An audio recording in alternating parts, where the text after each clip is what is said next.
Some people love through lines, some people hate them. I agree that it's really a mixed bag. So today I'm going to share multiple case studies using my own family, showing you the good, the bad, and the ugly with through lines, but mostly hoping you'll try this wonderful tool and see what discoveries you might make. I also just recorded a beginner through lines video where I talk about what through lines are and how to access them and how to navigate through them. So if you're interested in that, I'll leave a video up above and also down below. Let's get started. So this is the through lines for Peter Koppenberger. He only lived to be the age of about 30. He was born in 1817, died in 1847, and he only had 3 children. So Josiah is our direct ancestor, and Matilda is Josiah's sister. Let's look at my tree for a moment. So now we're looking at Peter Koppenberger on my tree. He was married to Mary Polly Randolph, and they have these 3 children: Josiah, who is our ancestor, William, and Kate. Now, William doesn't show up on that through lines, but if we click on William, we see that he was married, but I have no known children for him. So it would make sense that we're not seeing any DNA matches. Let's go back over here. We have just Josiah and Matilda, or Kate. And let's look at this list view. Now, when I'm analyzing through lines, I'm not as concerned, because hopefully I've already worked with that. I'm not as concerned as the matches that are on my direct line. I'm looking at those siblings. Again, we only had one potential sibling, Kate, that should have some DNA matches. And so let's look at these 6 matches. Now here are the 6 matches. Again, I'm not going to concern myself usually with the 8 or 10 or lower, but I am most concerned about these higher matches. And we've got some pretty small trees. Darla here only has 14 people in her tree, but let's take a look at Darla. So here's how they think my dad, JRS, and Darla are related. And you can see that I've already proven this. So when we look at through lines, it's just like when we're looking at, or actually this is a common ancestor hint. It's very much like the through lines. If you have a solid white cell, a box with a solid outline, these are people who are already on your tree. And so I already have all these on my tree. I probably already have Darla on my tree. If it was not on my tree, there would be a dashed line and it would ask you to evaluate it. It would have the little word evaluate, asking you to look further in that. Let's look at Darla and at her shared matches. Here's Laura's tree. We can see this Laura Barnett is her great-grandmother, and that was the connection. And so we could easily check this work and look at, I usually, if somebody says who their dad is and it makes sense and all the pieces go together, then I accept that. But often I'm able to find a obituary or a death record or something that actually goes ahead and proves that. But let's also look at shared matches and see if these shared matches are showing as Koppenbergers and Randolphs, which is what it should be showing. I sort by Darla's close relationships and I get some wonderful matches. We have Darla's half sister or niece here, a grandniece or half niece, another, a first cousin or half aunt. These are great matches. These 3 have common ancestor hints. And this one I've already at some point decided was probably a Koppenberger or Randolph. I'm going to pause for a second and grab these common ancestor hints and write notes in and see what we get. I'm expecting again this Koppenberger Randolph part of my tree. Now I've went ahead and looked at these common ancestor hints, these 3 here. And again, those are directly tied to through lines. They're just like 2 halves of the same hint from Ancestry. But on each of these, if you've watched some of my videos before, you know that I add these question marks saying, this is what the common ancestor hint is telling me. It is saying that Bailey and my dad's common ancestors, they are predicting are Peter Koppenberger and Mary Randolph, which was the same for all 3 of these. But I put that question mark saying I haven't actually done the work yet. I still need the work to do the work. But this is very much showing that, yes, all of these are showing going back to Peter Koppenberger and Mary Randolph, or Mary Polly Randolph. And so this is likely correct through lines. Let's take a look at another example.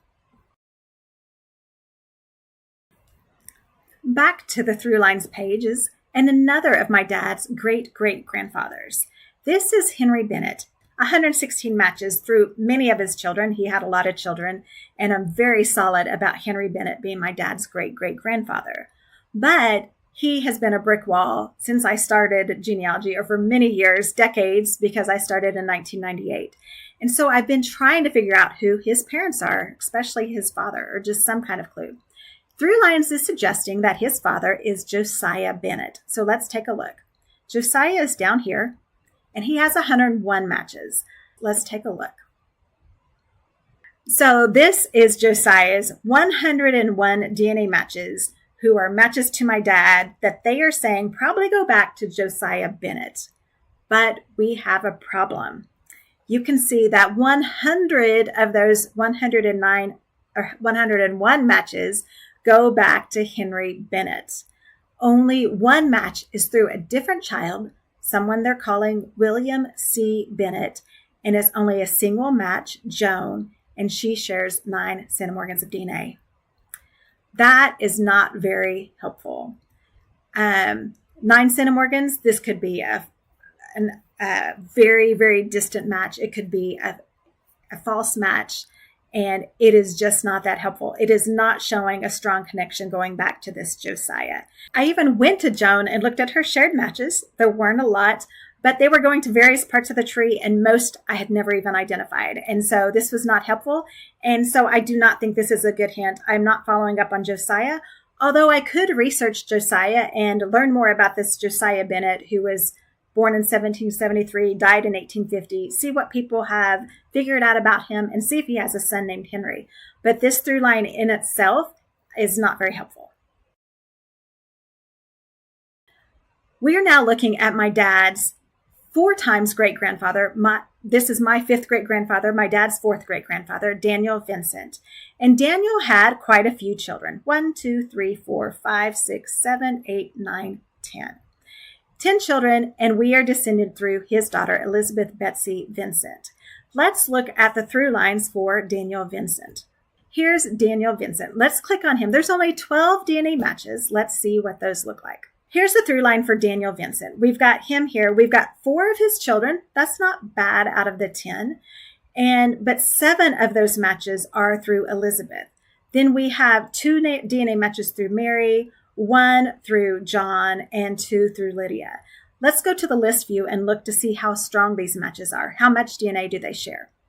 Are they teeny tiny or are they decent size? Again, this is a long way back. We're 4th great-grandfather, and so they don't have to be that big. First of all, we have the daughter, Polly. It has 2 matches, but they're both 7 centimorgans. Most of us won't even have those 7 centimorgans still in our system because Ancestry got rid of everything below 8 centimorgans several years ago, 5, 6 years ago, but I saved mine. So I'm not even going to worry about these 2 matches.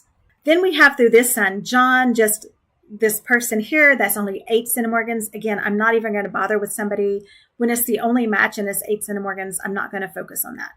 And then we have 2 matches under Lydia. Now these matches are a lot more significant. We have Kian and we have Seymour. And we can look at both of those, and let's take a look first at Kian. This is Kian's relationship through Daniel. It's through the daughter Lydia, which I have on my tree, but then I do not have Lydia's son, Alexander John Smith. This is something I could research more. If we go back to Daniel on my tree and look for Lydia, she's right here. I can see if I even have any of her children. It's been a long time, I don't remember. I have that she possibly married a Ward. I do not have a Smith spouse. And so this needs a lot of work, but it's something to consider. Let's go back to the other match. The other match here, Seymour. If I click on view relationship, this is 15 centimorgans. Again, a fairly decent match.